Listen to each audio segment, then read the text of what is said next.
확실히 이제 구단들이 좀 이렇게 바들바들 떨고 있는. 그렇죠. 예. 근데 어쨌건 토트넘은 워낙 뭐 PSR 이슈에서 자유롭다 보니까 네. 아치 그레이 뭐 4천만 파운드 그쵸? 물론 네. 네, 4천만 파운드가 오버페이니까 대신 조르든 1천만 파운드에 가져가 이렇게 되는 건 거죠. 네. 예.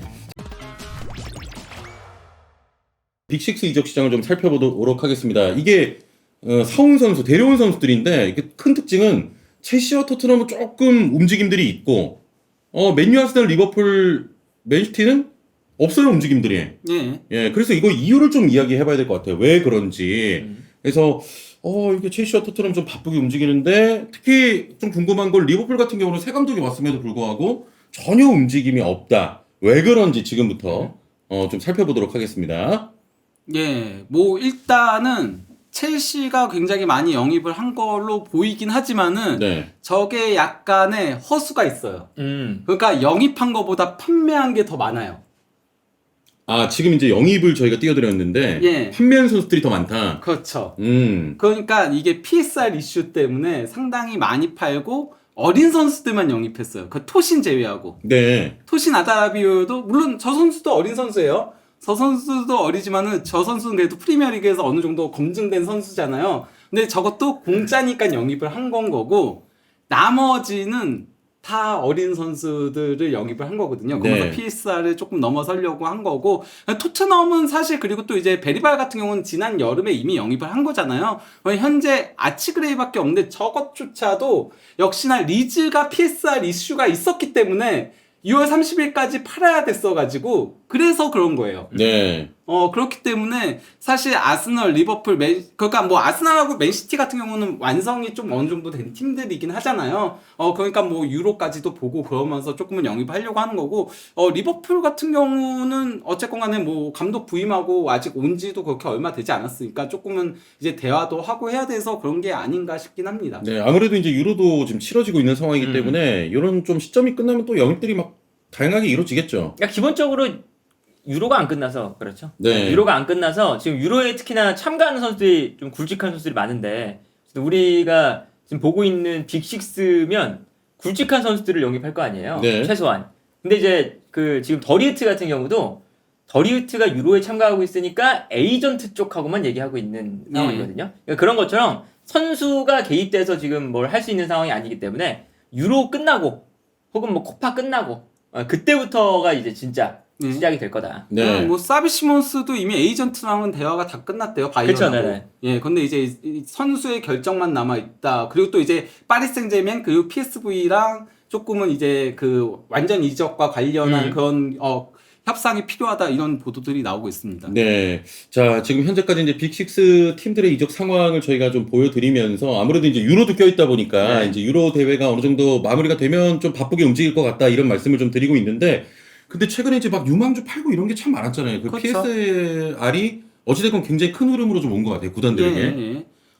그래서 이제 여기서 6개 구단들이 이제 PSR에 걸려 있었던 거였거든요. 프리미어 리그에서. 네. 리즈는 이제 챔피언십이니까 여기에 없는 거고, 에스턴 빌라, 첼시, 에버턴, 그리고 레스터 시티, 뉴캐슬, 그리고 노팅엄 포레스트가 있었는데, 보시면은 저기 이제, 초록색이 이제 넷스펜딩 흑자를 본 거거든요. 첼시가 3,710만 유로를 흑자를 본 거고 에버튼도 그렇고 레스터도 그렇고 뉴캐슬도 그렇고 이 팀들이 정말 심했던 거였고 그러면 에스턴 빌라랑 노팅엄은 PSR 이슈가 있는데 적자 본 거 그러면 안 되잖아.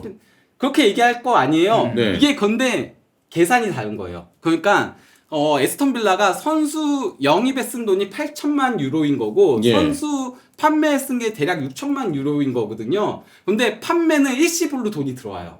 우리가 판매한 거는. 6천만 유로가 일시불로 온 거고요. 네. 저 8천만 유로의 지출은 이제 선수를 계약할 때 5년 계약 대부분 하잖아요. 분할. 예, 그러면 5년으로 연도별 계산이 되는 거거든요. 네. 예, 5년간 우리가 이 선수를 쓸 거니까 그렇게 지불하는 걸로 가계부상에 그렇게 적혀 있는 거기 때문에 그래서 그런 그러니까 겁니다. 이제 이렇게 보면은 저게 마이너스지만 이제 따져 보면은 결국 플러스가 되는 거죠. 그쵸. 예. 예. 그렇게 보면 될 것 같습니다. 그래서 이게 뭐 지금 PSLR 때문에 네. 뭐 분석 기사 같은 것도 많습니다. 그러니까 원래는 6월이 이적 기간이 거의 아니에요. 그러니까 6월 30일까지가 PSR 그 기준 기간이죠. 네. 6월 30일까지라서 6월 안에 뭐 처리를 하고 우리가 아슬아슬한 것 같으면 이제 선수 빨리 팔아야 되고 그리고 서로 맞는 구단들끼리 막 서로 바꾸고 막 이러다 보니까 6월 달에 이 이적료 총 이적료가 2022년 때는 1,300억. 네. 그러니까 하나로 따지면 1,300억 그리고 3,500억 그 다음이 5,200억입니다. 네. 그러니까 저렇게 이제 올라가는 것 자체가 이제 급속도로 올라가잖아요. 절반 이상이 계속 이제 올라가고 있는 건데 이제 그만큼 6월 30일까지 빨리 끝내야 되니까. 네. 네. 그리고 지금 갈수록 PSR에 걸리는 팀들이 많아지고 있다는 거고. 네, 그렇죠. 실제로 뭐 네, 승점 네. 삭감도 막 이루어지니까. 네. 근데 또 그러다 보니까 이제 너무 욕먹는 것 같으니까 우리가 이제 이번에 그 토트넘도 이제 리즈에서 영입해 올 때 아치그레이 영입할 때 6월 30일에 오피셜이 안 났잖아요. 네. 근데 우리가 6월 30일까지 너무 단칼에 해버리면 욕을 너무 많이 먹으니까 30일부터 협상하면 그건 봐줄게. 그래서 이제 한 7월 1일, 2일 날 오피셜 떠도 그건 이제 6월 30일에 한 걸로 쳐주고 막 이제 약간의 기형적인 것들이 좀 생기는 거죠. 네. 이거 딱 보니까 진짜 6월 30일 데드라인이라고 저희가 표기가 되어 네. 있는데 네. 그때까지 진짜 어마어마하네요. 네. 확실히 이제 구단들이 좀 이렇게 바들바들 떨고 있는. 그렇죠, 그렇죠. 네. 근데 어쨌건 토트넘은 워낙 뭐 PSR 이슈에서 자유롭다 보니까 네. 아치그레이 뭐 4천만 파운드 그쵸? 물론 네. 4천만 파운드가 오버페이니까 대신 조르든 1천만 파운드에 가져가 이렇게 되는 건 거죠. 네. 예. 자, 그러면서 이제 구단들이 6월 30일 데드라인에 맞춰서 돈을 이렇게 쓰고 있다. 뭐 이런 네. 내용인 거고요. 자, 그리고 최근에 이제 막 선수들의 이게 교환이나 이런 게 워낙 많잖아요. 네. 예. 예. 이게 그러니까 결국은 약간은 이적료 부풀리기를 하는 건 거죠. 서로 부풀려서 이제 맞교환을 하는 거죠. 그래서 뭐 에스턴 빌라가 더글라스 루이스를 4,200만 파운드에 판매하고 유벤투스로부터 일링 주니어랑 이제 바렌체아를 1,860만 파운드에 데려오고 하지만은 이에도 장부상으로는 훨씬 큰 이득이 되는 거고. 네. 그리고 또 이제 가장 대표적인 게 마트센과 이제 켈리만의 맞교환인 거거든요. 이게 그러니까 마트센이 원래 바이아웃 조항이 있었는데 그거보다 더 큰 금액으로 에스턴 빌라가 데려간 거고, 그리고 첼시는 에스턴 빌라에서 그렇게 유명하지도 않은 유망주인 켈리만을 무려 1,900만 파운드에 영입을 한 거고. 네.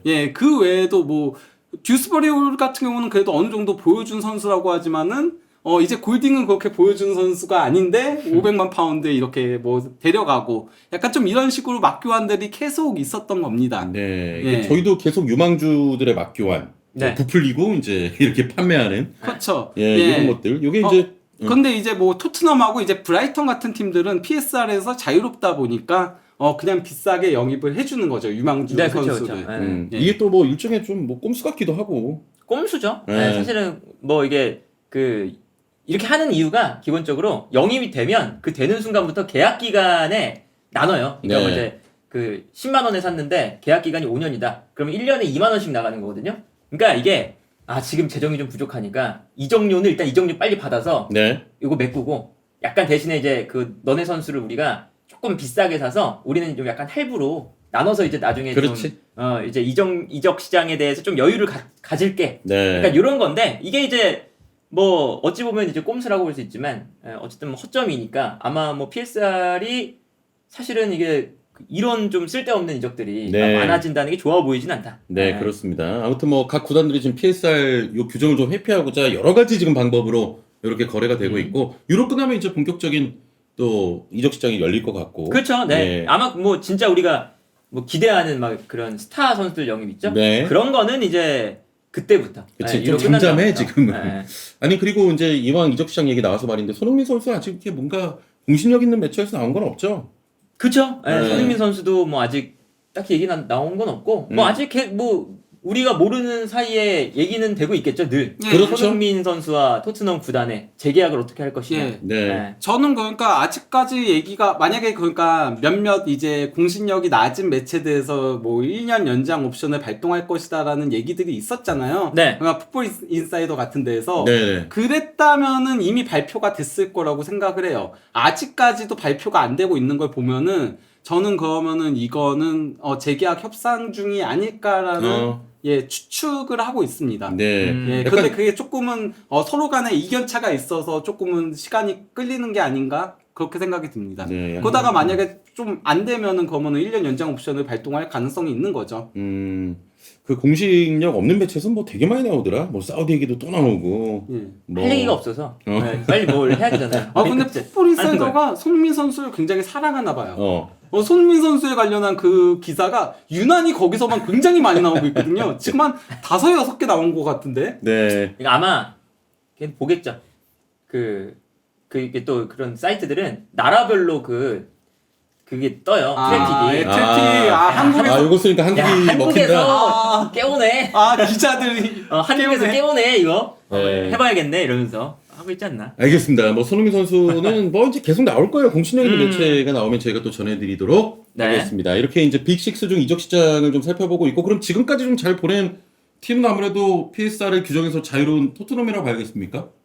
그러기에는 사실 아치크레이 제외하고는 영입한 게 없어서 베리발은 이미 지난 시즌에 영입이 확정이 된 선수여서 네네네. 예, 뭐 딱히 그냥 도리어 브라이턴이 굉장히 발빠르게 움직이고 있어요. 그러니까 브라이튼 같은 경우는 지금 뭐 아까 얘기했던 민테 영입한 것도 있고 또 이제 비퍼도 지금 협상 중에 원래 그가 AC 밀란하고 협상 중에 있었는데 AC 밀란하고 조금 난항 중에 있는데 에이전트 브라이턴이 최근에 엄청 돈 벌었잖아요. 네. 막 타이세도 팔고 뭐 맥칼리스터 그치, 엄청 비싸게 팔고 팔았지. 뭐 다 비싸게 엄청나게 팔았기 때문에 돈이 펑펑 남아가지고 지금 브라이턴이 도리어 가장 좀 활발하게 움직이고 있는 느낌? 네, 알겠습니다. 유로 끝나면 이제 또 보도록 하죠. 네.